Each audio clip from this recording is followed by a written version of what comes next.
Começando mais um essencial do Diário do Centro do Mundo, o DCM, seu programa noturno aqui. Nós estamos comentando a respeito da prisão do ex-presidente Michel Temer. Meu nome é Pedro Zambarda, sou jornalista e colaborador. Estou aqui com o Vinícius Segala, o repórter Vinícius Segala, e com o jurista Pedro Serrano. E o Vinícius também chamou outro jurista para a gente comentar a respeito da prisão do Michel Temer. Tudo bem, professor Pedro Serrano, Vinícius, pessoal, tudo bem? Tudo bem. Tudo bom, minha gente? Prazer estar aqui com vocês de novo. Boa noite, professor. Uma honra.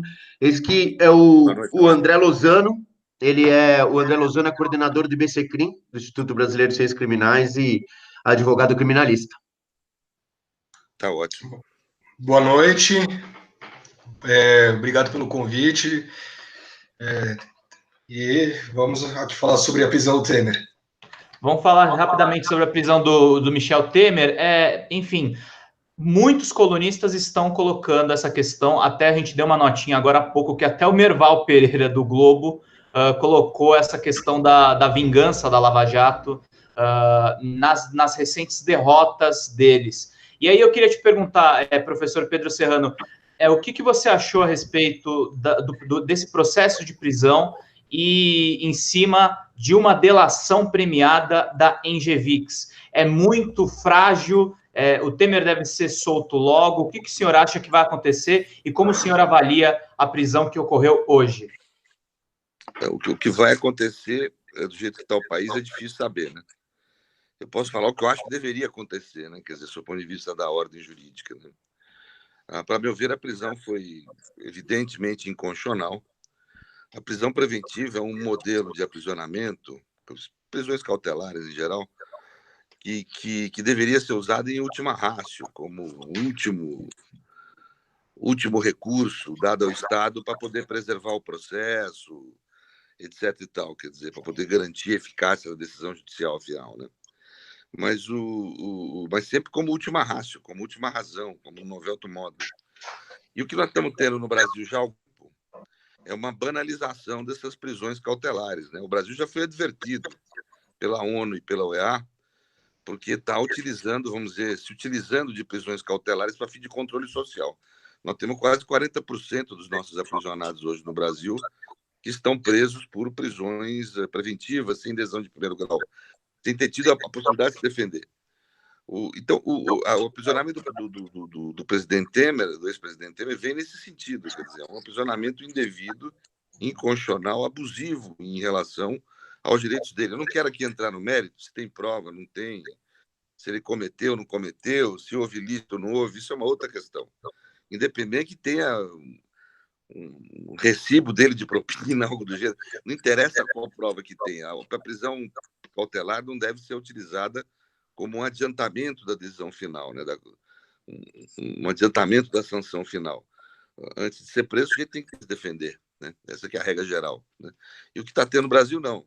Agora, o aspecto político disso que você falou é outra questão, precisaria observar. Eu não creio que tenha havido a prisão por conta de questão política imediatamente relacionada ao Congresso. Isso é uma coisa, assim.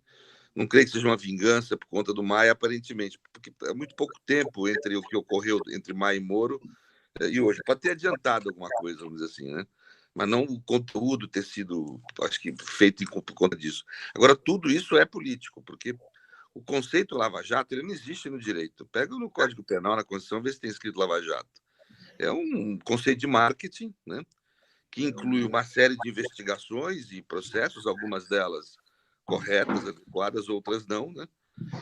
E que ele acaba, vamos dizer, esse pessoal acabou se utilizando, vamos dizer, desse conceito de marketing, que é o conceito Lava Jato, para praticar medidas de exceção.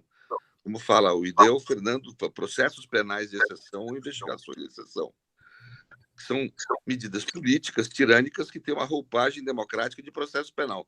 O processo penal não é verdadeiro, ele não é levado em conta aí no seu sentido, no seu significado maior de tradição democrática. O processo penal é uma mera roupagem para poder dar vazão ao ato político de persecução, ato político tirânico.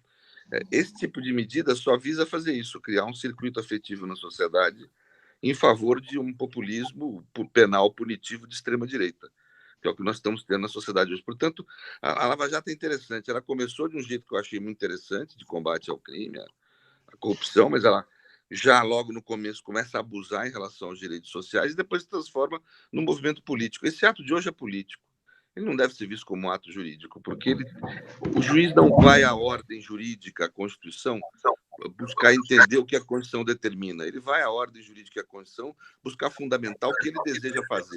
É um ato instaurador, é um ato político e assim tem que ser interpretado. Não é um ato jurídico que interpreta, vamos dizer, desejos do parlamento. Não é isso que está posto. Vinícius, você quer fazer alguma pergunta? Olha, na verdade, eu quero até perguntar aí para os nossos dois juristas, um ponto. Eu acredito que o que o senhor colocou, professor, e o André, se puder falar, essa questão de que não independe do fato dele ter cometido um crime ou não, né? Quer dizer, isso não é uma maneira de punir, né? Não deveria ser. Quer dizer, mesmo se a gente tiver todas as provas, se o Ministério Público tiver todas as provas de que o Michel Temer é culpado, ainda assim essa prisão pode ser considerada indevida? Não, mas é evidente. Ela é uma prisão cautelar, né? Ela deveria buscar proteger o processo, buscar proteger a eficácia da decisão final, né? Ela não pode ser adiantamento de pena, né? Isso é bárbaro. Não tem outra palavra para descrever isso. Isso é contra a civilização, né? Os direitos fundamentais e humanos nada mais são do que traduzir em normas os valores da vida civilizada, né? É uma tradição de quase 7 séculos, quer dizer, na modernidade, né? Desde que começou a modernidade, praticamente, inicia-se o debate a respeito dos direitos naturais, etc. É um sem sentido esse tipo de coisa que tem ocorrido no Brasil. É uma barbárie, né? Quer dizer, você não pode prender uma pessoa sem ouvi-lo, né? São valores de prudência, por isso o nome jurisprudência, é agir com prudência. É só usar da violência contra alguém, punir, etc. e tal, depois de ouvi-lo, depois de verificar se aquilo realmente é verdadeiro, né? É uma atitude bárbara. Por isso que eu falo que é um populismo penal, punitivo de extrema-direita, porque é profundamente autoritário, né? Que busca ter um sentido reacionário, de tentar restabelecer o que seria um passado idílico. Eu não vou me alongar aqui em teoria de Estado e política, mas nós temos que interpretar isso. Quer dizer, nós não estamos perante um ato jurídico. O ato jurídico se caracteriza pela decisão interpretativa, de restaurar, de estabelecer uma decisão, vamos dizer, estabelecer, no caso concreto, uma decisão geral estabelecida por um órgão anterior, né? Não é uma decisão primária, não é uma decisão que inaugura a conduta estatal. O que nós estamos tendo não é uma decisão jurídica, portanto, né? O juiz vai à lei buscar fundamentos porque ele deseja, ou seja, é uma decisão instauradora, é uma decisão que estabelece o novo, é uma decisão política. O juiz está agindo aí politicamente, está agindo como ativista, não como se desejaria de um magistrado no Estado Democrático de Direito, a meu ver. Uma coisa interessante também, Vinícius, é que a decisão ela tem 46 páginas. E só na 39ª, no final da 39ª, que ele começa a falar das cautelares. Antes disso, ele só fala do mérito da questão, ou seja, ele fala das supostas provas, do envolvimento das pessoas, em especial do Michel Temer, sem falar, ele fala por cerca de 2,5 páginas sobre a prisão preventiva. E nessa prisão preventiva ele não usa argumentos concretos, fatos concretos para justificar a prisão. Ele faz simplesmente ilações, ele fala, olha, o crime é grave, pode-se decretar prisão por questão de ordem pública, por conveniência da instrução processual, mas ele não fala se está sendo destruído o documento, por exemplo, se os atos continuam sendo praticados. Isso, em nenhum momento, ele fala. O que parece que aconteceu, o que parece que acontece, como o professor Pedro Serrano falou, é justamente uma questão que se busca mediatizar o processo. Então, o juiz ele sai da posição de julgador, da posição de neutralidade, para aplacar a opinião pública, para satisfazer a opinião pública. E o papel do juiz não é esse. O papel do juiz muitas vezes ser contra-majoritário, é ser um freio à opinião pública, né? Lembrando que democracia não é uma ditadura da maioria em que a vontade da maioria das pessoas tem que ser satisfeita.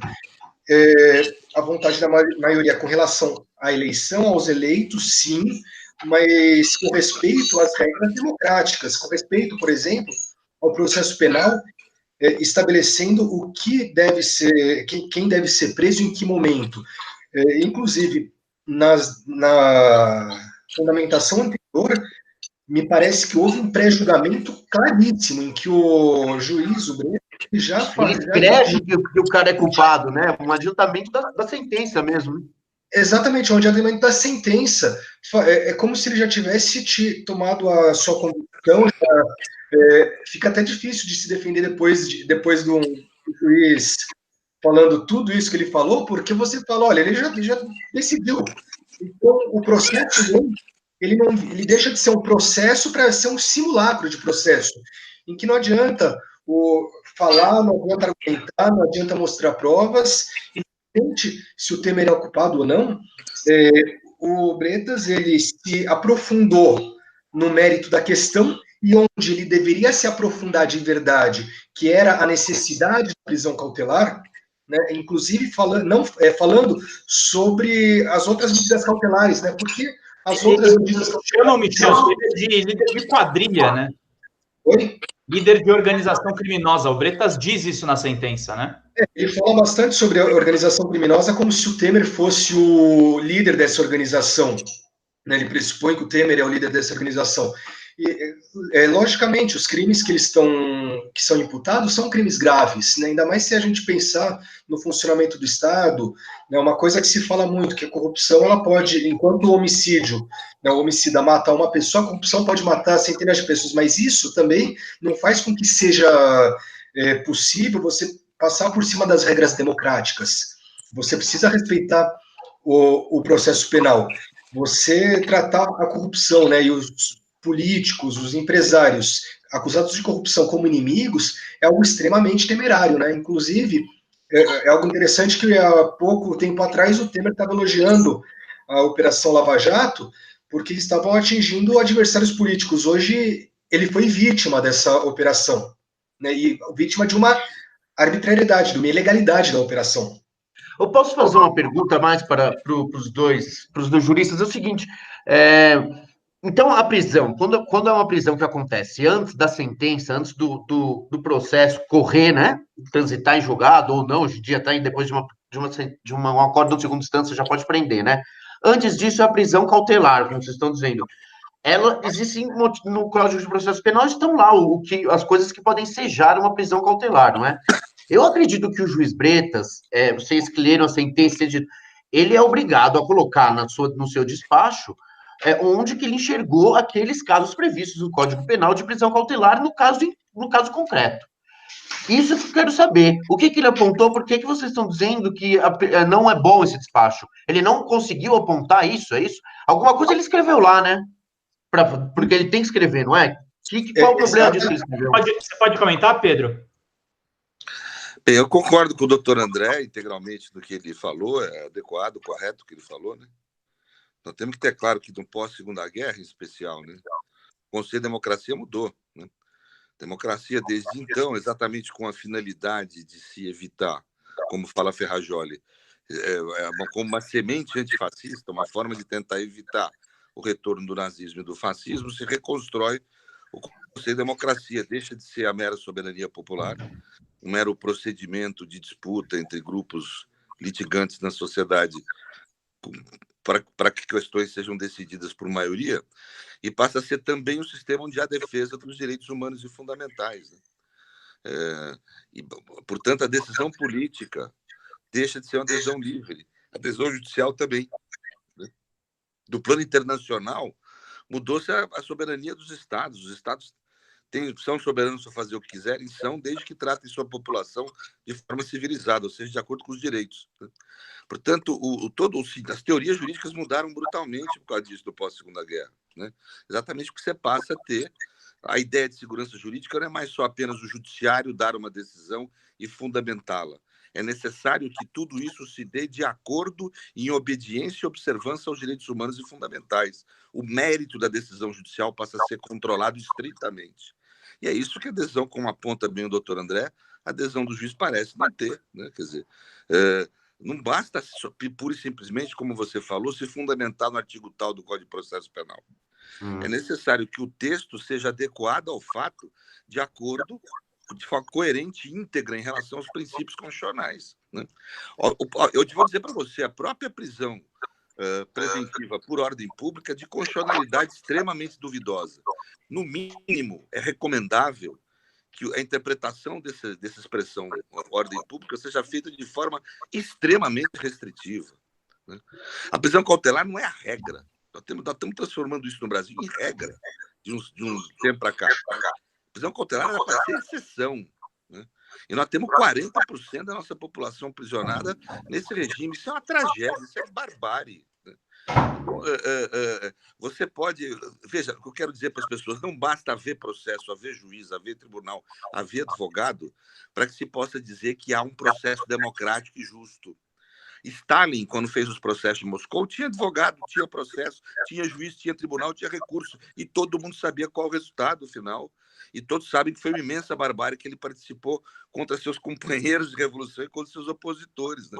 É mais ou menos o que a gente vê reproduzido hoje. É o processo penal sendo usado não com a finalidade de dar uma garantia para a sociedade que a decisão é justa pelo cumprimento da lei e da Constituição, com a finalidade de realizar uma função política, uma vontade política, ou de perseguir alguém, ou de criar um espetáculo para fundamentar um circuito afetivo na sociedade populista, violento, de extrema-direita, punitivista, né? É o que nós estamos tendo. E eu queria só lembrar o seguinte, desde que Hobbes escreveu Leviatã, que começaram as críticas a Hobbes no sentido que se aplica até hoje em dia. O problema de um Estado autoritário é que ele se estabelece para querer dizer guardar a segurança e a paz, quer dizer, oferecer segurança às pessoas, combater o crime, etc. Só que para ele permanecer no poder, e Maquiavel mostra que a lógica de qualquer pessoa que está no poder, ou qualquer estrutura que está no poder é querer permanecer, ele precisa que aquela violência sempre aumente, que o inimigo esteja sempre presente. Quando mata o inimigo, vem o outro. Um lobo nunca para de comer, né? Quer dizer, então, essa que é a lógica do Estado autoritário. Essa gente diz combater a violência, diz combater o crime, mas deseja a ampliação da violência e do crime para legitimar sua própria existência como força autoritária. Então, nós temos que tomar um imenso cuidado, a sociedade tem que ser alerta. Nós não estamos perante uma investigação, uma ação judicial adequada e jurídica. Nós estamos perante um movimento político que passa por membros do Ministério Público e do Judiciário. Até hoje, creio eu, não sou a maioria, mas por uma parte do Ministério Público, do Judiciário e da Polícia que estão usando dessas funções com função política. Muito boa colocação, doutor. A gente recebeu um superchat aqui que é importante ler para vocês. Lembrando sempre, assinem o canal, ativem o sininho, utilizem o recurso superchat para participarem aqui do bate-papo conosco. O Ezra Santos mandou o seguinte: eu tenho receio que estejam preparando a prisão da presidenta Dilma Rousseff. Ficaram acuados com a questão da fundação e estão dobrando a aposta. Vocês concordam com isso? Vocês acham que tudo é possível nesse cenário? Olha, tendo em vista que a gente está vivendo um simulacro de processo penal, né, um momento em que o processo penal ele não é regido por normas claras, eu acho que é possível. Me parece que, com relação a esse presidente, tenham menos provas do que tinham com o Temer, até porque eu acredito que a perseguição que foi feita ao Partido dos Trabalhadores, eles já teriam chegado a Dilma se eles tivessem alguma coisa, né? Mas, só retornando um pouquinho, a pergunta do Vinícius é que no primeiro ano da Faculdade de Direito, a gente aprende que a função do juiz é aplicar o direito ao caso concreto, ou seja, pega-se o direito e aplica-se ao caso concreto. O que o Bretas fez foi simplesmente pegar o direito e falar, olha, serve para esse caso, mas não falar como serve para esse caso. Simplesmente usou termos jurídicos, fingindo que assim se fundamentava. É um simulacro também de fundamentação. Essa é a minha pergunta, na verdade. Ele falhou nessa fundamentação falsa que ele fez, né? Exatamente. Ele apresenta uma simulação, ele faz um simulacro, né? Faz simulacro. Nesse ponto, é possível que não só a Dilma seja presa apresentando simulacros, inclusive simulacros de crimes, né? Falando, olha, a acusação XYZ, porque, vamos pensar, o Temer é uma figura extremamente importante na política brasileira e chegou-se de uma forma absolutamente legal e populista até a prisão dele. Então, a Dilma, que é uma figura que talvez que gere mais emoções por parte de setores da sociedade e emoções negativas, talvez tenha ainda mais aprovação do que a prisão do Temer. Eu acho também, não sei se você quer falar, professor. Eu concordo com o André, ele é especialista na área ou não, né? No meu ambiente, que é o direito constitucional, teoria do Estado, o autoritarismo, desde que surgiu... Tem gente que fala que o iluminismo e o liberalismo trouxe um modelo de Estado que é o Estado Democrático de Direito. Não é bem verdade. Ele trouxe ao menos dois grandes modelos de Estado, o Estado Democrático de Direito e o Estado de Exceção. Hobbes, por exemplo, é um dos que inicia esse debate na modernidade, que é um modelo de Estado em que você tem uma relação autoritária, surge sempre com a lógica da emergência, do combate ao inimigo ou do combate a algum cataclisma, quer dizer, sempre se suspende o direito com a justificativa de querer combater o inimigo, que colocaria em risco a integridade, vamos dizer, a segurança e a paz na sociedade. E a característica da exceção, o maior, vamos dizer, paradigma que nós temos no século XX da exceção é o campo de concentração. O que é viver num campo de concentração? A surpresa diária. Eu viver hoje como se fosse meu último dia. Eu não sei se eu estou vivo amanhã. Né? Quer dizer, então, é mais ou menos isso que nós estamos vivendo hoje. Não há previsibilidade na conduta estatal no campo do direito. Um regime democrático, um Estado de Direito, quer que as condutas do Estado sejam previsíveis em qualquer área do direito. Eu adoto uma conduta, eu tenho que ter condição de saber qual que é a reação do Estado a essa minha conduta. Hoje nós estamos numa situação que a gente não sabe. Então, você me pergunta, Dilma pode ser presa? Você pode ser preso. Eu também, o André também, todo mundo aqui pode, que nós estamos sujeitos a isso. Quer dizer, a lógica das medidas de exceção, eu chamo de autoritarismo líquido, é um trabalho de pós-graduação meu, que eu publiquei antes de Lava Jato, antes de impeachment, essas coisas, quando ele opera no processo penal, é um simulacro mesmo. Ele tem uma aparência de processo penal, uma roupagem de processo penal, mas no conteúdo é uma medida não jurídica, política e tirânica, né? Que busca perseguir o inimigo e não, vamos dizer, tratar com o réu, com o cidadão que erra, né, eventualmente, que errou eventualmente. Portanto, há uma desumanização da figura do réu, né? Quer dizer, ele é tratado sem a proteção política e jurídica mínima que qualquer ser humano teria o direito. Então, a Dilma pode, como qualquer pessoa. A característica dessa justiça autoritária interessante, ela não faz justiça. Ela não separa o joio do trigo. Perde-se a referência do binômio inocente-culpado. Tanto faz se ser inocente ou ser culpado. Você vai ser preso. Se você cair nas redes ali e for considerado um alvo útil, né? Ou for, daqui a pouco nós que estamos aqui criticando, se bobear, vamos para o samba também, porque esse movimento autoritário ele é assim, quer dizer, ele tem essa característica de... O Temer apoiava eles a mão, já entrou também aí né? Quer dizer, então não tem ninguém que está salvo, é isso que as pessoas não entendem, né? Quer dizer, é que, obviamente, como é um autoritarismo líquido, a palavra que eu uso, ele é mais cirúrgico, ele atinge pessoas, vamos dizer, não todo da sociedade, uma parcela grande, ele busca lideranças, etc. Mas é a destruição da democracia. Mas não só, tem que entender isso, a população tem que entender isso. Democracia é uma palavra hoje até muito banalizada. Né? É a destruição da civilização, do que a gente acredita como vida civilizada. Isso é barbárie. Isso é uma volta, é um traço de medievo, isso aí, quer dizer, é muito atrasado, quer dizer, nós temos que ter a noção de que isso vai trazer sofrimento indevido para muita gente, talvez a morte de pessoas, é muito grave. Essa ideia de que a corrupção traz morte, às vezes é verdade, às vezes não, acho que o peculato poderia se falar mais disso, né? Mas, de qualquer forma, é uma coisa abstrata, nós estamos falando de algo concreto, quer dizer, as pessoas estão sendo presas, estão sendo objeto de violência, né? Agora, o senhor imagina uma quebra democrática do Estado grande, professor? Algo próximo a uma ditadura, fechamento de casa legislativa? Então, eu produzi literatura sobre isso, né? Produzi vários textos e um livro sobre isso. Eu acho que no século XXI nós temos autoritarismo líquido. Ele não tem mais a forma da ditadura que tinha, não tem mais tanque na rua. São medidas não é um governo de exceção, são medidas de exceção no interior do regime democrático que convivem com medidas democráticas. Né? Agora, nem por isso menos mais positivo. Né? São, na realidade, medidas muito mais difíceis de combater, porque não tem um titular claro, tão dispersas, tão líquidas pelo tecido estatal, às vezes até fora do tecido estatal. E é uma forma nova de autoritarismo, que é mais difícil as pessoas identificarem, é mais difícil ser descrito, né? É muito mais difícil ser combatido. né?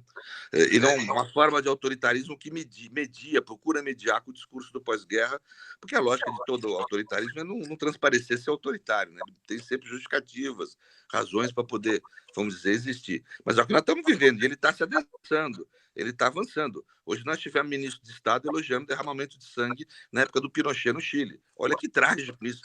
Chefe da Casa Civil, né? Elogiar a morte de milhares de pessoas, né? 2 líderes, inclusive, se você contar que, inclusive, no próprio Chile, o Bolsonaro não chegou a fazer um elogio ao Pinochet, mas disse que a ditadura brasileira não foi tão sanguinária assim. Sim, mas isso tudo é o mesmo circuito. A gente chama de afetivo político, né? Quer dizer, é o mesmo ambiente na sociedade que se cria, que tem um fundamento de extrema-direita, um populismo autoritário e reacionário, um desejo de volta ao passado e, portanto, extremamente punitivista. Mas vindo do Bolsonaro... Só interromper um segundinho, a gente recebeu um superchat aqui, o Ricardo da Silva disse o seguinte, a prisão do Temer, no caso, foi feita para viabilizar o habeas corpus e assim jogar a opinião pública contra o STF. Vocês concordam com essa afirmação? Porque tem um contexto isso também. Olha, eu acho que, na verdade, a prisão do Temer foi muito mais para mostrar a força da Lava Jato, para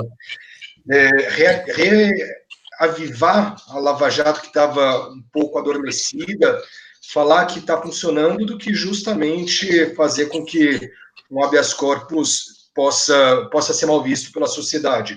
Obviamente, o desembargador ou o ministro que deu um habeas corpus para o Temer vai ser atacado, né, inclusive por setores que já foram perseguidos anteriormente.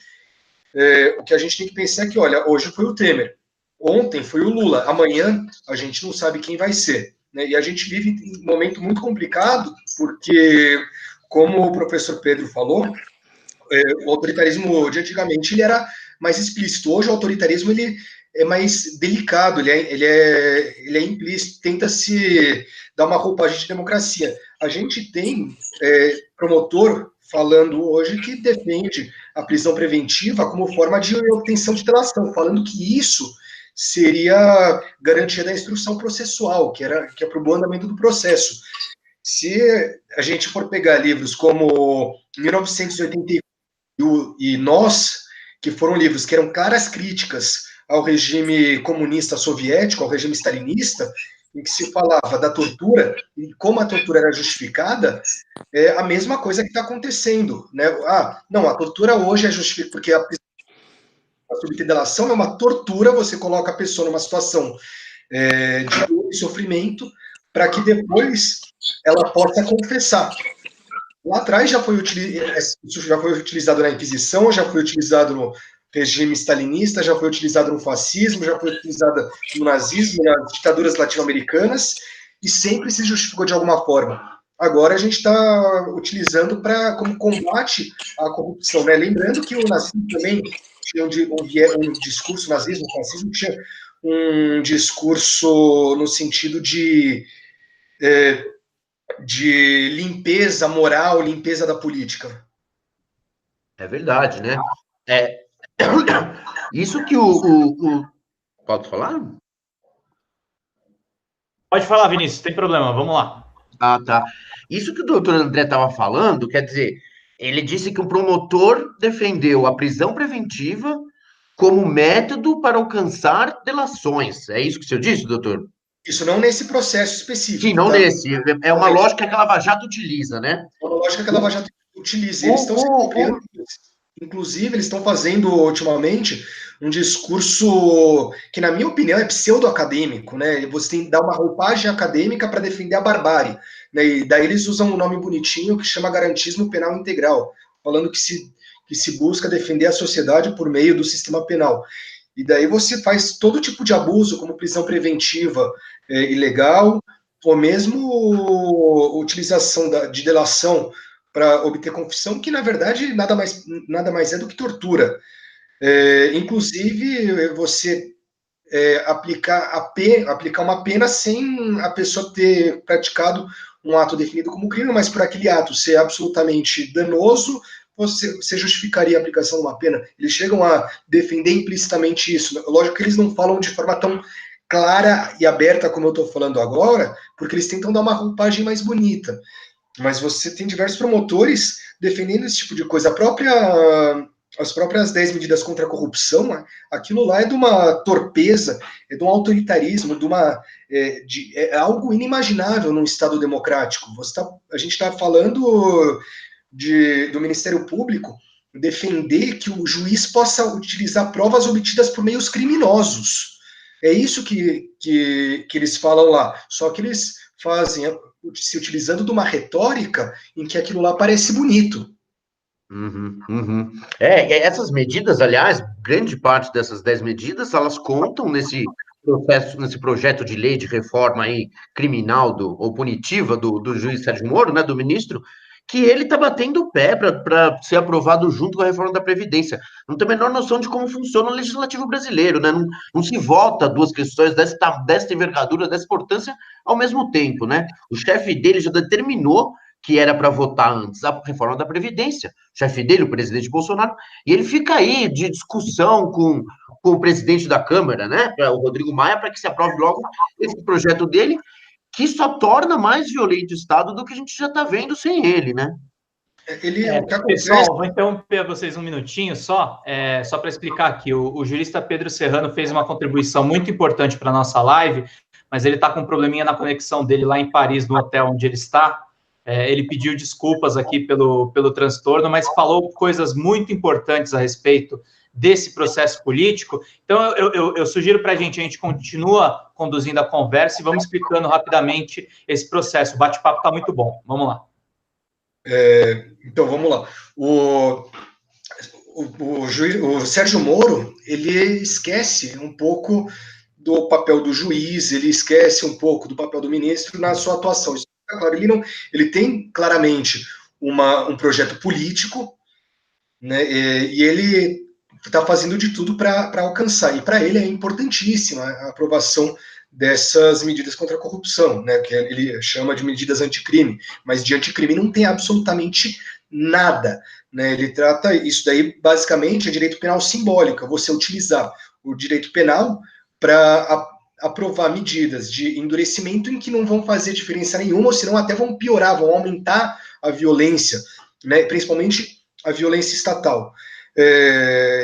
Uma coisa que no mundo inteiro, né, a gente fala do Brasil, mas no mundo inteiro isso acontece, se tem muito na cabeça que a pessoa, por ser juiz, por ser promotor, por ser advogada, por ser delegado, ele conhece o sistema penal. Não, ele não necessariamente. A função do juiz é julgar de acordo com aquelas regras. A política criminal, você tem que estudar ela para conhecer, porque muitas vezes, para você reduzir a violência, o necessário é utilizar medidas extrapenais, medidas que não estão na lei penal. Por exemplo, na Noruega, aconteceu há algum tempo atrás, em determinado bairro, estavam quebrando muitas as janelas das escolas, né? A criminalidade na Noruega é quebrar a janela da escola, essa grande criminalidade de jovem. E chamaram os policiais para averiguar isso aí e dar soluções. E um dos policiais que morava naquele bairro, ele notou que a diferença de outros bairros para esse é que tinham espaços de lazer para os jovens. Então, qual a solução que ele levou? Foi dar espaço de lazer para os jovens, assim como dava em outros bairros, naquele bairro. E foi feito isso. O que aconteceu? Reduziu-se as janelas que estavam quebradas nas escolas, dando-se lazer, né, colocando espaço de lazer para os jovens. As medidas que devem ser adotadas não são necessariamente penais. As medidas penais, elas são necessárias algumas vezes. Mas, por exemplo, para evitar a lavagem de dinheiro, é melhor você investir na Receita Federal, para que os mecanismos que haja mecanismos de combate. Afinal, a gente não quer que lave dinheiro, a gente quer que evite-se a lavagem de dinheiro. Então, se a gente pode... A gente não quer punir quem lavou, né? A gente quer que evite que ele lave, né? Exatamente. Eu costumo dizer que o direito penal, ele é o Júnior Baiano do direito, né? Para quem gosta de futebol e lembra do Júnior Baiano, é um atacante meio grosso, que ele chegava assim... Eu gostei do paralelo. O Júnior Baiano, ele chegava violento e atrasado. E o direito penal é isso. Ele é uma reação violenta do Estado e ele nunca vai olhar para o futuro. Ele sempre vai olhar para o passado, para um ato que foi feito.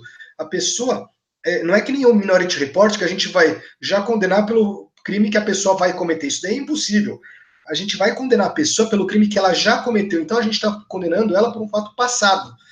E nesse momento, se a gente for falar de um país que nós temos mais ou menos 1.500 leis penais, 1.500 condutas proibidas em que a pessoa é penalizada, vai para a cadeia se cometer uma dessas 1.500 condutas, é inviável, é impossível a gente punir todas as pessoas que praticam crimes, né? Eu costumo brincar, né, quando eu vou dar alguma aula, uma palestra, que, olha, alguém já cometeu o seu crime hoje? Porque, inclusive, xingar o amiguinho, xingar o presidente é crime, né? Então... Crime de injúria, né, doutor? Pode ser injúria, calúnia, difamação, mas, por exemplo, eu falar que o ex-presidente é corrupto é crime. Ainda que haja exceção da verdade, é crime eu falar isso. Então eu deveria ser punido por isso. Se fôssemos punir todos os crimes, não só, já falta espaço nas cadeias, mas não existiria cadeia. E outra coisa, não existiriam pessoas para trabalhar e manter essas cadeias.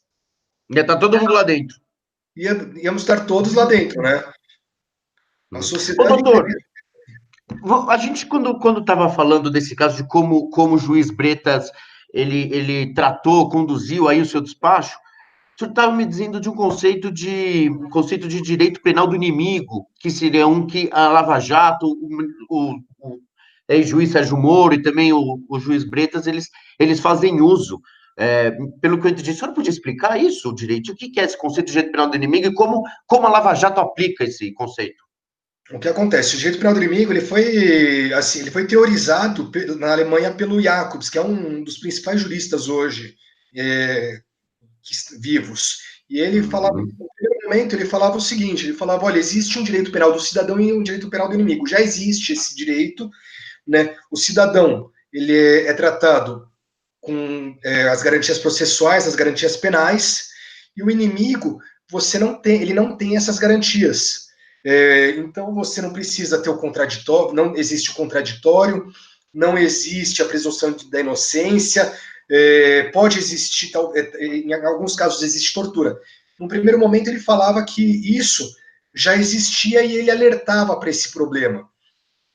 Depois de algum tempo, né, depois do atentado às Torres Gêmeas, em 2001, ele acaba assumindo a posição de que esse direito é necessário, inclusive, né, para combater alguns crimes, como, por exemplo, o terrorismo.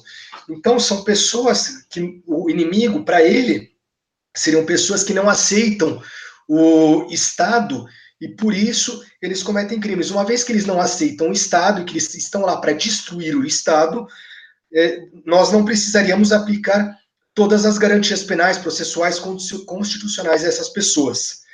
E com isso, você pode prender... Cometer o arbítrio que quiser, né? Exatamente, é um direito penal é um direito penal de emergência em que é um direito penal preventivo. Então, você vai punir a pessoa, você vai prender a pessoa por conta do perigo que ela traz. É muito claro em casos de terrorismo, isso daí. Agora, o que acontece?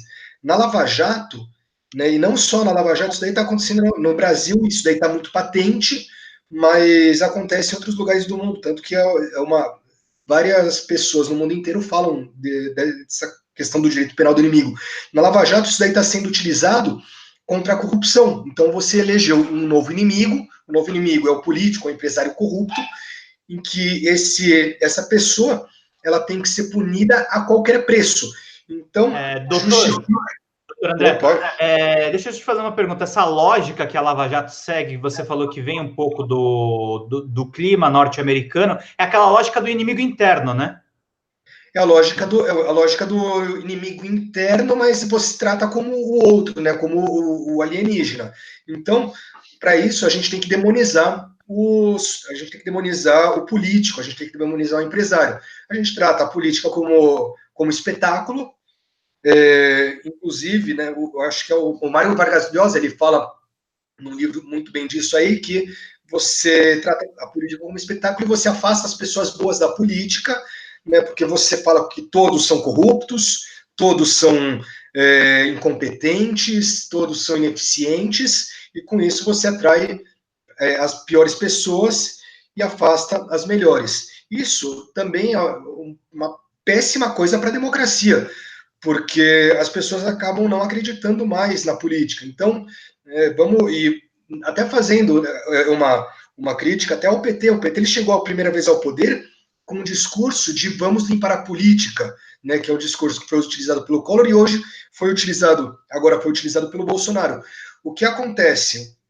Com o tempo você vai minando a democracia, porque você fala, olha, eu acreditei no Collor e não deu certo, eu acreditei no PT, no Lula e não deu certo, agora eu acreditei no Bolsonaro e não deu certo, então é melhor a gente ficar com os militares mesmo, fazer um golpe, acabar com a democracia, porque nada vai dar certo, como se a corrupção fosse o grande problema do Brasil. Óbvio que é um problema, mas temos inúmeros outros problemas, né? Não dá para dizer que é o único nem que é o maior, né? Talvez a miséria, a fome, o próprio autoritarismo estatal, a violência policial, ao meu ver, talvez sejam problemas maiores, né? E o direito penal do inimigo, que eu estava falando do direito penal do inimigo, ele já é utilizado na periferia, ele já é utilizado na favela, no tráfico de drogas, nos processos de roubo, em que o réu ele não tem voz. Você pode apresentar diversas testemunhas, muitas vezes, corroborando a versão dos réus e desmentindo a versão dos policiais, e a versão dos policiais é assim. Prevalece, né? Para você ter ideia, mais de 70% das pessoas que são condenadas... Porque você precisa fabricar o dado, né? Oi? Você precisa fabricar o dado, você precisa provocar mais prisões, você precisa encher cadeia. E com a privatização das prisões, isso tende a piorar, né? Então, por exemplo, 70% das pessoas que são condenadas por tráfico no Brasil, um pouco mais do que isso, acho que 74 ou 71, não lembro exatamente, são condenadas somente com base na palavra dos policiais. A única prova que tem é a palavra dos policiais. Então, a gente já tem um direito penal, a gente já tinha um direito penal do inimigo que era utilizado na periferia. O que aconteceu, né, com a Lava Jato, primeiro com o Mensalão e depois com a Lava Jato, foi trazer esse direito penal pro alto escalão. Então, eu costumo brincar que o que aconteceu foi que houve uma democratização do processo penal, mas ao invés da gente nivelar por cima, a gente nivelou por baixo. Então, ao invés da gente dar direito para todas as pessoas e tratarmos todos como cidadãos, nós retiramos o direito de todas as pessoas e tratamos todas as pessoas como inimigos. Eu costumo dizer que eu tenho minha preocupação com relação ao Michel Temer, ao Eduardo Cunha, ao Aécio Neves, ao Lula, ao Zé Dirceu, muito menos uma questão humanitária com relação a eles mesmos, mas como uma questão humanitária com relação ao restante. Porque no momento que você faz uma atrocidade,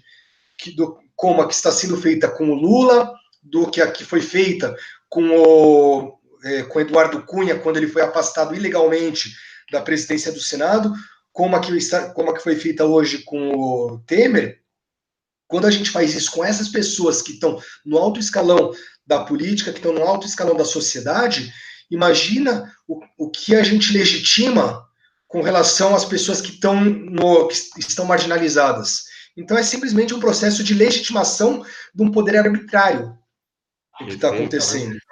Olha, gente, a gente recebeu 2 superchats, rapidinho. Claro. O Paulo Wilson falou o seguinte: dura 24 horas a prisão do Temer, Lula livre de Salvador, Bahia. E a gente recebeu aqui uma do Cláudio Alves. As decisões monocráticas devem ser totalmente proibidas o quanto antes.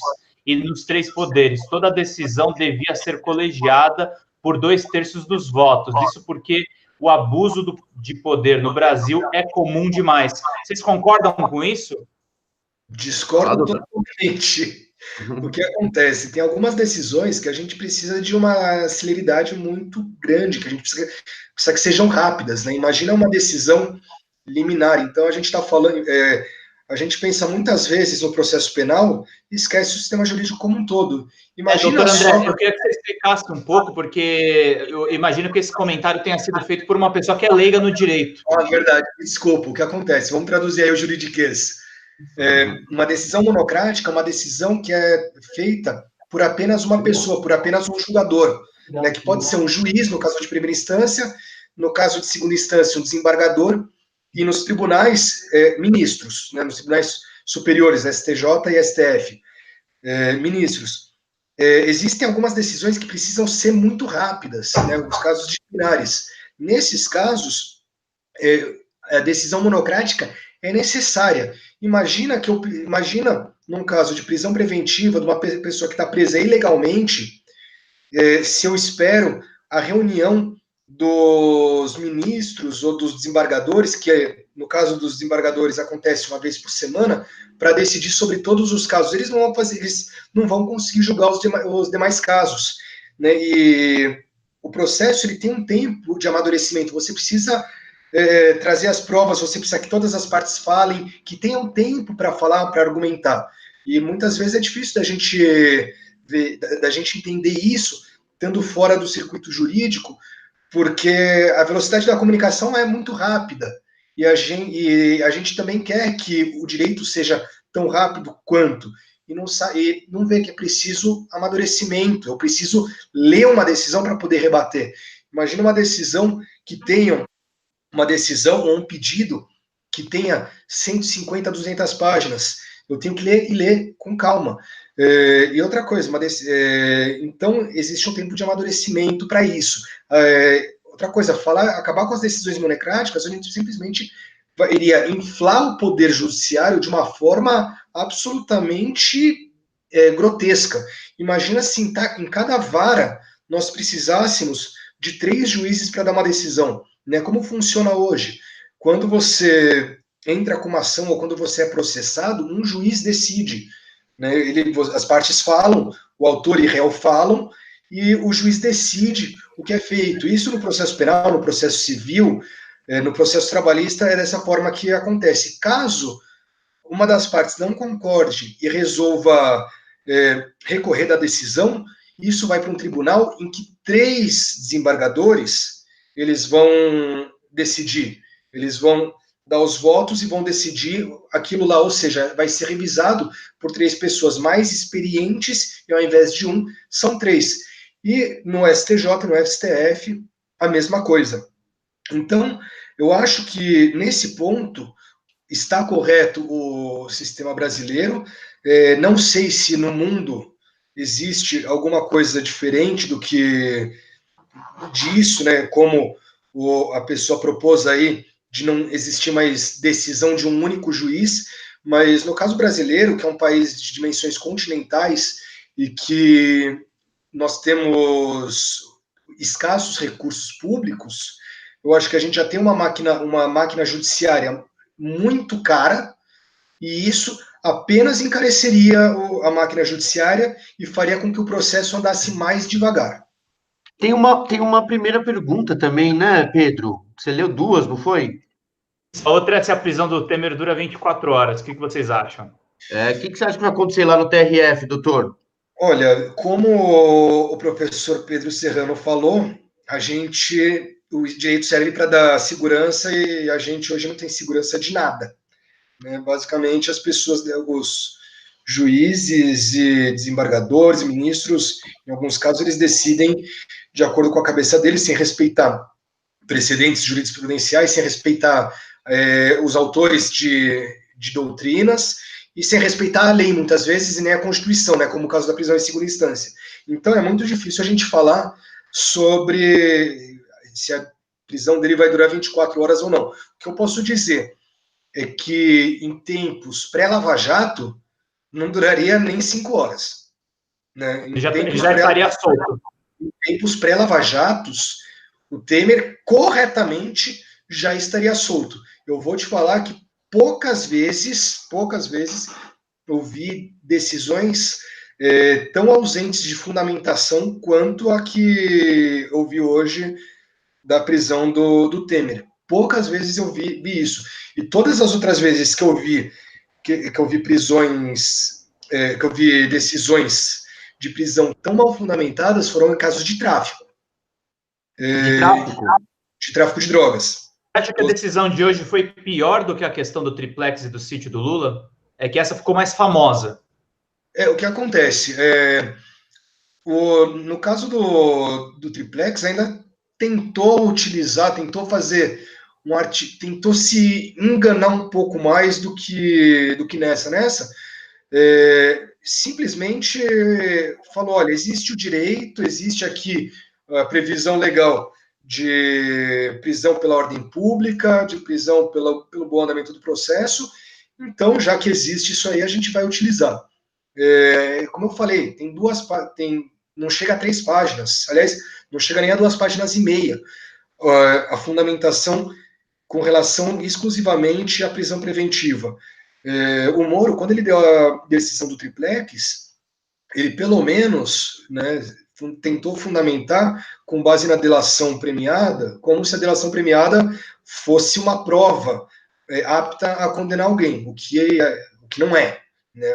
Delação premiada é meio de prova, e não uma prova em si. Né? Meio de prova, que eu quero dizer, ela te leva a outras provas. Tem diversos erros na questão da condenação do Lula com relação ao triplex. A sentença é uma delas, mas sem dúvida nenhuma a decisão de hoje foi muito mais mal fundamentada do que com relação ao Lula. E talvez uma coisa que o Bretas não tivesse esperando é que não houvesse a adesão de uma boa parte da esquerda, não houvesse. Ele esperava que a esquerda como um todo fosse aderir a essa decisão. Eu estou vendo, inclusive, muitas pessoas ligadas ao PT que estão repudiando essa decisão. Eu acho que o Bretas esperava que fosse ao contrário. Né? O que eu estou vendo de gente comemorando a decisão são pessoas que são da extrema-direita, que realmente... Ponto, né? Só eles estão comemorando, né? Sim. Essas pessoas... Eu vi muita piada em rede social, eu não vi comentário sério de uma pessoa dizendo não, essa prisão de fato foi correta. O pessoal tira sarro por conta da questão do impeachment da Dilma. Uma coisa que levantaram aqui no Superchat de novo o Cláudio Alves, que também já falou agora há pouco, sobre a decisão monocrática. Ele falou: a decisão de conduzir coercitivamente Lula foi monocrática e rápida. A de grampear ilegalmente Dilma também foi monocrática e rápida. Mas mesmo assim, né, doutor, a questão que você coloca é um pouco mais profunda do que esses casos, embora tenham sido flagrantemente legais. Você está falando mais sobre os fundamentos do direito, né? Exatamente. O que acontece? Eu concordo com ele que as decisões que ele citou são absolutamente legais. Eu concordo em gênero, número e grau com... Quem as tomou deveria ter sido punido devidamente no Conselho Nacional de Justiça. Aliás, vamos ser bem sinceros, talvez em alguns países, né? Aliás, vamos falando dos Estados Unidos, que é um modelo para muitas pessoas do atual governo, inclusive para quem tomou essa decisão. Provavelmente, se essa decisão, a decisão de divulgar criminosamente, não é ilegalmente, é a decisão de divulgar criminosamente, que é criminosamente os áudios do ex-presidente Lula com a ex-presidente Dilma. Do grampo ilegal, né? Não é ilegal. É criminosa. Essa decisão, talvez, se tivesse ocorrido nos Estados Unidos, muito provavelmente a pessoa que tivesse tomado estaria não só afastada do cargo, mas provavelmente presa, quiçá presa em Guantánamo, né? Independente do cargo que ocupasse. Se tivesse sido com o Trump ou com o Obama, no caso, o mesmo Moro estaria preso nos Estados Unidos, é isso que você está dizendo? É muito provável que estivesse, porque assim, a decisão dele não foi ilegal. Ilegal é você não pagar, o aluguel da sua casa. O que ele fez foi criminoso. É definido como crime. Tem pena o que ele fez. E foi um crime contra a principal, não é contra a Dilma, foi contra a presidência da República. Ou seja, foi contra a principal instituição de uma democracia. Foi absolutamente legal. O que deveria ter sido feito era impedir que, por meio de punições severas, e no mínimo administrativas, afastamento imediato do juiz pelos órgãos judiciais, pelo CNJ, por exemplo, pela corregedoria, né, que deveria funcionar, mas não funciona, seria o afastamento imediato do Moro das funções dele, o que não ocorreu. E não ocorreu por conveniência e por um apequenamento dessas instituições perante a opinião pública. Uhum. O problema é que quando você vai fazendo isso, vai aceitando essas ilegalidades, com o tempo, a democracia como um todo é corroída. E a gente está num momento em que você tem ministro do Estado elogiando a ditadura chilena, uma das ditaduras mais sangrentas da América Latina. Né? Oi? Eu queria, só antes da gente acabar, você está falando disso, a violência é como ela começa, quando você começa a permitir essas ilegalidades, elas vão se ampliando, né? E hoje aconteceu uma coisa em Curitiba, não sei se vocês viram lá na vigília Lula Livre. Vocês viram? Vimos, está na manchete do site. Eu me esqueci de falar a respeito dela, mas, enfim, um policial simplesmente insinuou que poderia suspender ou deter as pessoas da vigília Lula Livre no momento do Boa Noite Lula. Só que ele pegou uma decisão judicial que dizia o oposto disso. O policial, o nome dele é Tenente Nascimento, Tenente Nascimento. É verdade, o nome dele é esse, Tenente Nascimento. Ele foi pronta, chamado, né? Ele foi chamado por uma ligação de uma vizinha que falou que eles estavam perturbando a ordem lá, a vigília Lula Livre. É uma vizinha de direita que tem ali faz tempo que ela liga para a polícia, toda hora denunciando, enfim. Esse Tenente Nascimento estava passando pelo local junto com uma equipe grande da Polícia Militar e parou lá. Ele arrumou essa decisão e ficou falando que a decisão estava escrito que eles não podiam dar boa noite ao presidente de dentro de casa. Tem o filme dele falando isso, eu tenho uma decisão, tão atabalhoada a operação ilegal aí do rapaz, do tenente, que tinha mais de 10 juízes federais ali naquele momento, ele não sabia que hoje 10 juízes federais estavam lá na vigília Lula Livre. Ele foi cometer esse seu ato insano bem nesse dia. Os juízes federais falaram, você tá louco. E a verdade é que o Tenente Nascimento é mentiroso. O Tenente Nascimento ele precisa ser punido, porque ele mentiu diante das câmeras para cometer uma ilegalidade. Ele queria impedir que você desse boa noite Lula e mentiu, falou que tinha estava de posse de um mandato para isso. E quando ele faz isso, é mais grave ainda, porque ele é um agente estatal, ele provavelmente estava fardado, então ele está representando o Estado, o que significa o Estado cometendo uma ilegalidade flagrante. Né? Então, é mais importante ainda que exista... Ele tem que ser afastado imediatamente, não é, doutor? Das suas funções? Ele deveria ser afastado. Agora, uma coisa que talvez vocês não tenham visto, um colega, também advogado, lá do Rio de Janeiro, na sede do PT do Rio de Janeiro, está um cartaz falando de um curso sobre atuação em tempos de barbárie, alguma coisa assim, eu não lembro exatamente o nome do curso, mas é alguma coisa, democracia em tempos de barbárie, atuação política em termos de barbárie, não lembro exatamente qual é, e o pessoal estava entrando para o curso, um carro da polícia parou, tirou a foto do cartaz, tirou foto, né, não individualmente, mas tirou fotos claramente das pessoas que estavam por lá, e entrou de novo na viatura, sabe-se lá por que ele foi tirar as fotos, mas parece é no mínimo para intimidar. E esse tipo de coisa não pode acontecer. Independente do partido, a gente tem que ter um respeito à democracia e à voz do outro, né? Independente se é de esquerda ou direita. Ainda mais em curso. Se o PSL quiser dar um curso, não tem cabimento e tirar foto das pessoas que estão entrando no curso como forma de intimidação. Assim como não tem cabimento você fazer isso com o PT, PSOL, PDT, PSDB. Ilegalidade é ilegalidade, independente contra quem seja cometida. Gente, a gente está estourando aqui do tempo, mas tem mais 2 superchats. Eu queria que vocês comentassem rapidamente. Lembrando todo mundo, a live começou sim com o professor Pedro Serrano. Recomendo para vocês que não assistiram desde o começo, assistam desde o começo, assinem o canal, ativem o sininho. O Jardes Tenório Barbosa, adorei a prisão do Temer, agora a reforma da Previdência está morta, vou aposentar.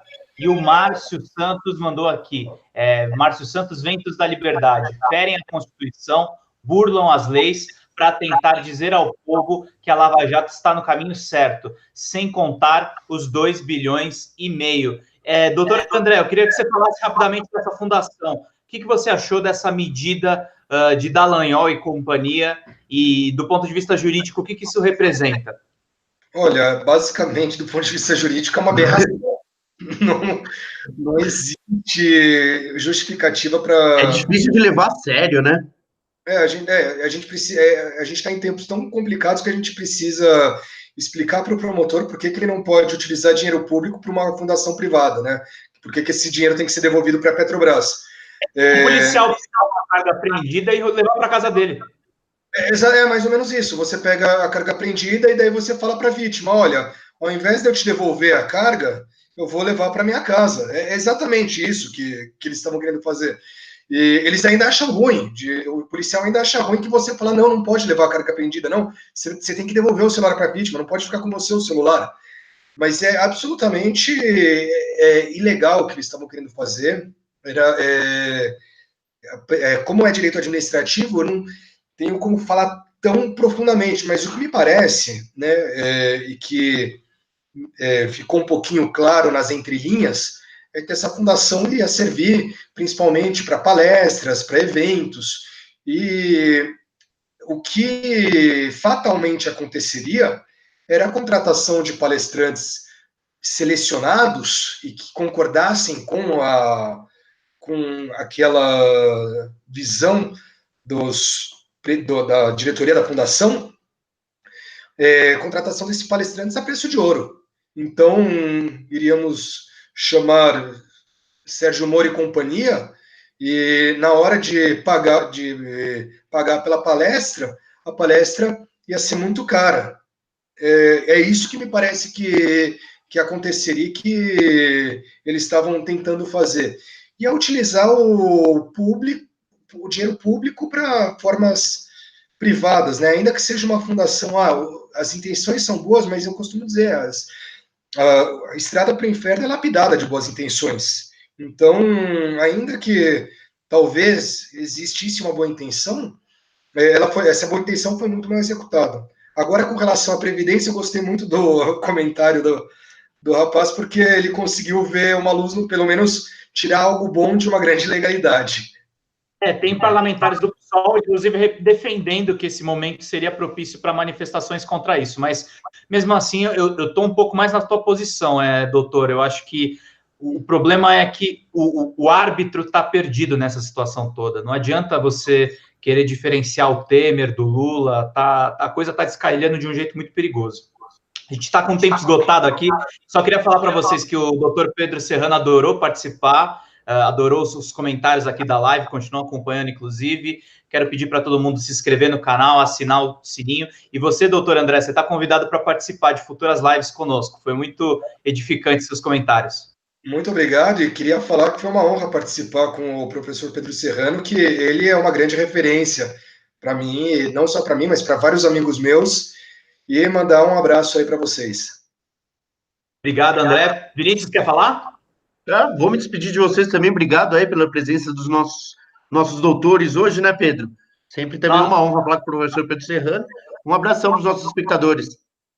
Tá certo, então, gente, não esquece, assina o canal, ativa o sininho, compartilha no WhatsApp, vamos combater fake news e notícias mentirosas espalhadas por essa extrema-direita. Acompanha lá no site também, www.diariodocentrodomundo.com.br. Obrigado pela presença de todo mundo e até mais.